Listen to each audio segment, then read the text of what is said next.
our finest century. What did we fail to learn from the 19th century freedom struggle that would have helped us in the 20th century? That you don't beg for what belongs to you. You insist and you demand. I thought we, in the 20th century, demonstrated too much and planned too little.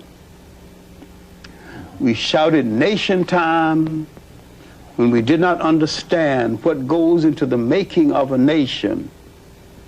Before we shouted nation time, we should have taken an inventory of what goes into the making of a nation. If you're going to make a nation, you need mining engineers, you need airport designers, you need chemists, you need oceanographers, you need ship builders, you need those who ship captains, you need all of these things. You should systematically plan these things and send your students to the schools where they can learn these things. And we should have less demonstrations, but more progress in preparation. We could have learned a great deal from the rise of modern Japan, from an agrarian nation to one of the finest industrial nations of the world. We talked too much, we shouted too much, we demonstrated too much. In the meantime, we gave up a lot of good energy that we could have used in the preparation for nationness. We give out enough energy on the dance floor to build 10 cities. I thought we directed our energy the wrong way. And do you think we spent too much time trying to get into somebody else's thing as opposed to... We spent too much time trying to get into somebody else's thing instead of building our own thing. And we did not notice that a lot of the nation-building entities in our own community was deteriorating. Before so-called integration, there was good black tailors in nearly every black community. There was 6 or 7 black grocery stores. About every other corner, a little black grocery store. There was small black hotels, clean as a whistle. And the lady that ran the hotel can put a dish before you that will make other people apologize for cooking.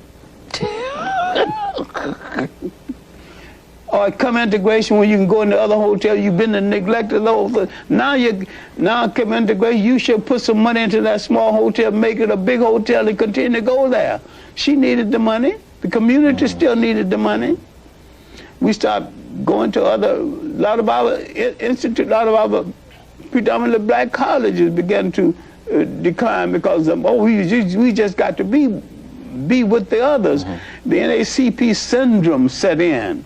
And that is, you soak in education by osmosis. You just got to get close to somebody else, and you're going to get a better education just by being there, which is a lie. Do you think we have become too proud of being able to go to that hotel? That's because we built no hotels of our own. Now, I think we could have been building some things of self-reliance, basically the thing, because I said